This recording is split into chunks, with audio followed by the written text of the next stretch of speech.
И време е да отвориме една озбилна, навистина тема, кога станува збор за младите, А не е политика.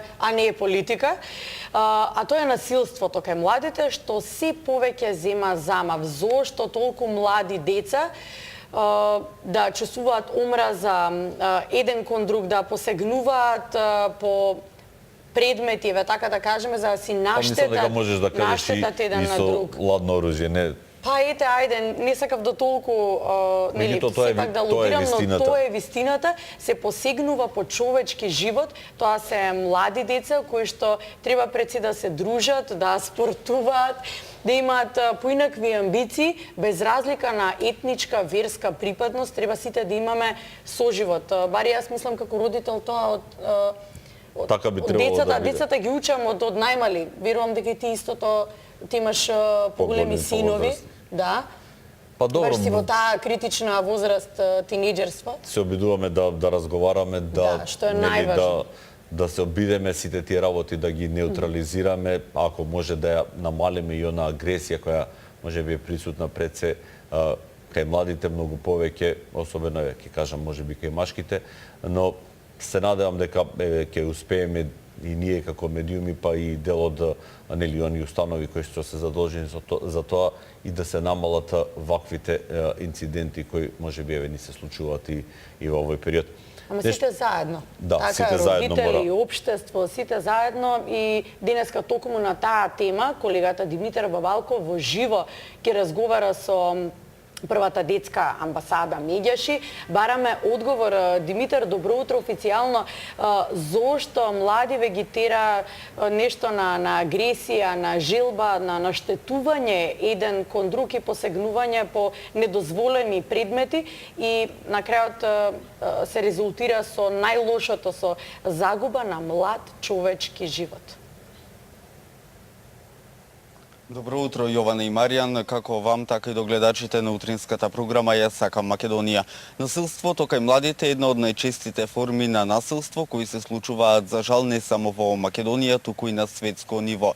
И пред 2 децени, односно во 2000 година, статистиките биле поразителни токму на оваа тема. 199.000 смртни случаеви предизвикани од насилство помеѓу младите резултирале во 2000 година, што значи уште од секогаш постоело младешкото насилство, а за жал тоа во континуитет продолжува и денес. Статистиките велат дека 565 деца умирале секој ден во светот уште пред 2 децени, односно во 2000 година. Бројките за жал денес не се ништо намалени, за жал само одат во нагорна линија. Насилството честопати не резултира само со викање, само со напаѓање вербално на својот противник, туку понекогаш и со одземање на човечки живот. Неодамна и во Скопје, во населбата Ново Лисиче, се случи инцидент при кој млад живот згасна. Што е тоа што ги поттикнува младите на насилство? Колку семејството, колку социјалното обкружување, модерната технологија, социјалните мрежи го земаат својот данок ова утро? Овие одговори ќе ги побараме во првата детска амбасада Меѓаши од Ана Битолјано. Добро утро и првото прашање ќе биде кои се главните ризик фактори за насилство кај младите? Добро утро. Ви благодарам за поканата и што сакате да третирате една исклучително важна тема општествено како што е насилството меѓу младите. Како што и сами спомнавте, насилството е присутно и е дел од секакво заедничко живење. Меѓутоа, она што загрижува е немањето начини на кои што ние би се справиле да тоа нема трагични последици, како што беше во последниот случај, каде што последиците и по двете семејства и по локалната заедница се огромни. Факторите кои што да придонесуваат за насилство се повеќе и може да се лоцираат на различни места, од самото воспитување, начинот на кој што се подига едно дете, еден млад човек, имањето или немањето граници дома, односно контрапродуктивно е и седа е допуштено, но исто така и да биде растено во услови со високи забрани и без шанса за вистинско изразување на детската личност, до се помало присуство на родителите во животот на децата на некој генерално ниво. Најчесто сме сведоци дека и поради начините на живење, економската ситуација, родителите се помалку присутни, се помалку имаат увид што се случува со децата и истовремено тој празен простор се надополнува со играње видеоигрици со насилни содржини или гледање телевизија или интернет содржини кои што се исто така заситени со насилство, па се до социјалните мрежи, каде што се активни учесници слободно под маска на анонимност или под маска на физичка оддалеченост може да се постира било што навредувачко и поттикнувачко кое што ќе го креира понатаму просторот за екстремни насилства, дури би рекла. Истовремено самото општество е заситено со различни форми на насилство кои поминуваат и неказнето и поттикнувано на многу начини, така што се вкупната слика некаде нуди многу одговори зошто младите се загубени и зошто не можат впрочем да најдат други начини на изразување на своите потреби. За жал, до неодамна технологијата некако во наша среќа секако немаше толку многу голем удел, но за жал денес повеќе имаме, така барем се проценува светската статистика, повеќе негативно влијае во однос на насилството, интеракцијата помеѓу младите, па ако некогаш, што велат поделените мислења на експертите, дека некогаш насилството се случуваше особено кај младите поради несигурност со цел да се доминира, да се успее во животот, денес и кај машката и кај женската популација, особено во средношколските денови, е забележително изживување врз својот соученик, се со цел да покажеме на социјалните мрежи колку ние сме влијателни и мокни. Од тој аспект, како би го прокоментирале целото тоа случување кое се случува за жал во 21 век 2019 година во Република Македонија? Овој начин на живење некаде и таа изложеност на младите која што ја спомнувате води кон намалена емпатија. Тука некаде нема сочувство, нема разбирање, нема препознавање за врсникот, врсничката на која што нешто и се причинува. Дури и за самите наблюдувачи, оние кои што се вовлечени, е приметно намалувањето на емпатија, намалувањето на сочувство, базично човечко сочувство, дека нешто не е во ред и дека на некоја особа е нанесено насилство, односно патија, повредена, изложена на навреди или било што. А истовремено се намалува со играњето на игри со насилни содржини, се намалува и чувството на станува нормално. Било каква форма на екстремно насилство е веќе видено, привикнати се и некаде пренесувањето од играњето во реалниот живот е скратено. Нема голема разлика, не е драстично, отплика е нешто што веќе е направено повеќе пати во виртуелниот свет. И во денешно време насилството постои, за жал ќе постои и во иднина, но колку во денешно време, еве, од другата страна да погледнеме на социјалните мрежи, на интернетот, на онаа убавата страна, брзиот пристап до информација и комуникација, колку помага интернетот, социјалните мрежи за да се пријавува врсничкото насилство, односно младечкото насилство, токму кај вас во првата детска амбасада Меѓаши? Ние се обидуваме да ги користиме каналите кои што се најблиски до младите. Така веќе телефонските класични јавувања остануваат повеќе на повозрастните луѓе. Младите и пријавуваат, меѓутоа и полесно е да се обратат повторно под ова начин на комуницирање кој што им е близок и кој што им е на некој начин вроден. Истовремено тука бара и голема поддршка од страна на возрастните и тука е негде моментот каде што би требале да се работи на начините на користење на самиот интернет содржини и така натаму во смисла на поконструктивен, на препознавање на содржини кои што какво последици и влијание имаат.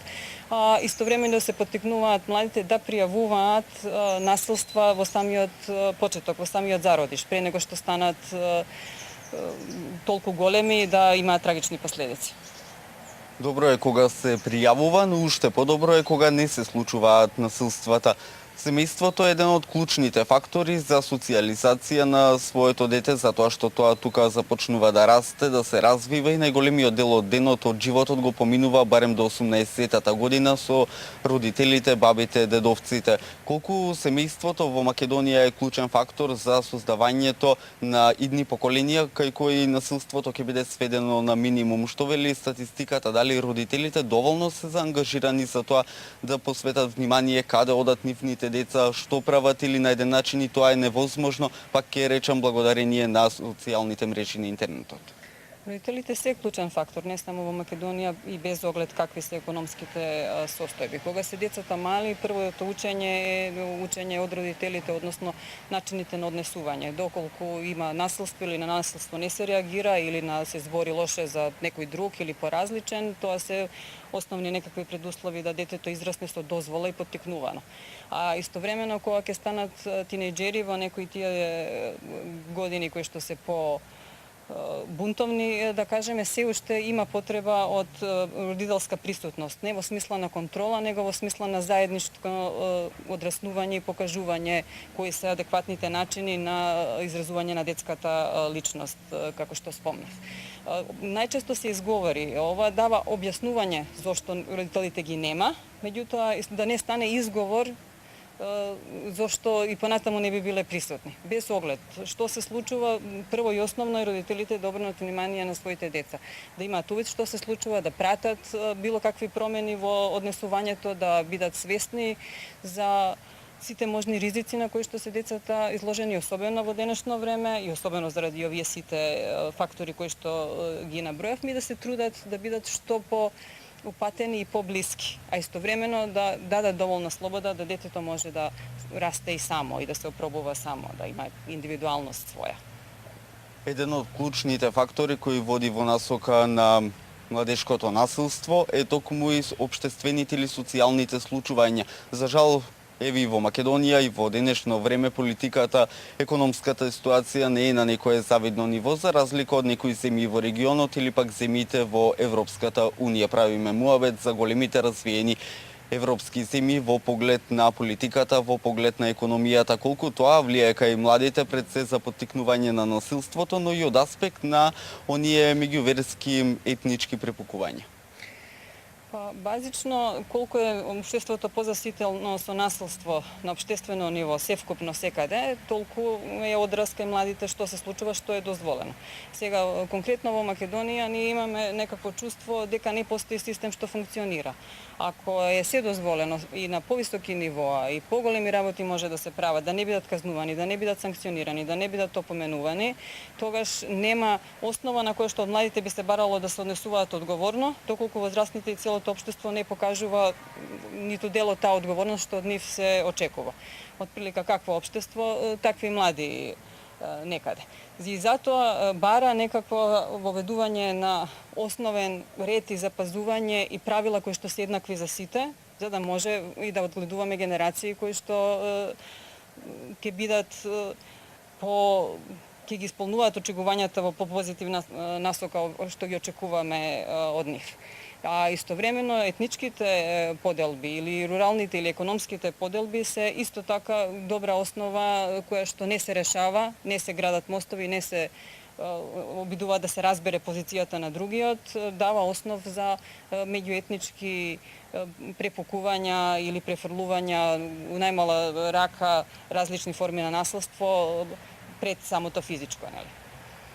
За крај би прашал дали има решение да се спречи целото тоа случување во негативна смисла која влијае негативно не само на жртвата, туку и на семејството, тука влијае и на блиските од обкружувањето, на луѓето кои го познаваат, создава трауми, целото тоа случување околу немилите настани кај младешкото насилство, барем науката. Како планира да се справи со овој вид на насилство, иако знаеме дека 100% не можеме да го искорениме?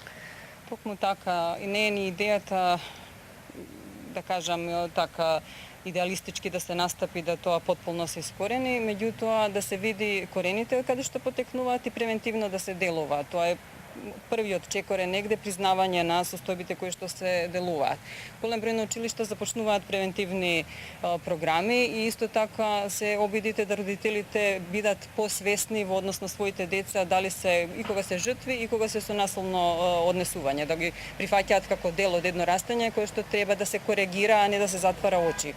Исто така дел од проблемот е затварањето очи пред тоа што се случува кај младите.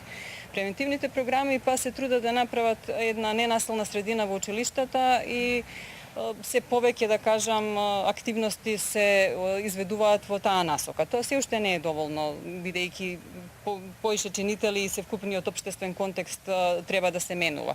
Меѓутоа, за почеток, барем обидите за превенција се нужна основа. Понатаму, кога се случува некакво експлицитно насилство или кога ќе се препознае насилство, начините на кои што се реагира се исто толку важни, како и враќање, односно ресоциализација на сите кои што биле во еден циклус на насилство зафатени без разлика дали помал или поголем, повторно во кругот на пријатели во училиштето, во населбата каде што е случајна. Значи не казни и мерки кои што би биле на некој начин драконски, него укажување зошто е тоа проблематично, лошо, кои последици ги има, соочување со последиците, паралелно со зголемување на емпатија кон жртвите, кон она што се случува, за да повторно може да таа група деца или млади функционира заедно и оди во училиште, во исто училиште, да не се доведуваме во преселување, промени и така натаму. Ви благодарам, Ана, на овие информации. Се надевам дека одговоривме барем дел на оние прашања кои навистина кружеа низ општеството, се со цел да се превенира на време да не дојде до насилство и да имаме среќно општество во кое ќе функционираат пред се младите, затоа што светот нели останува на младите. Ви благодарам.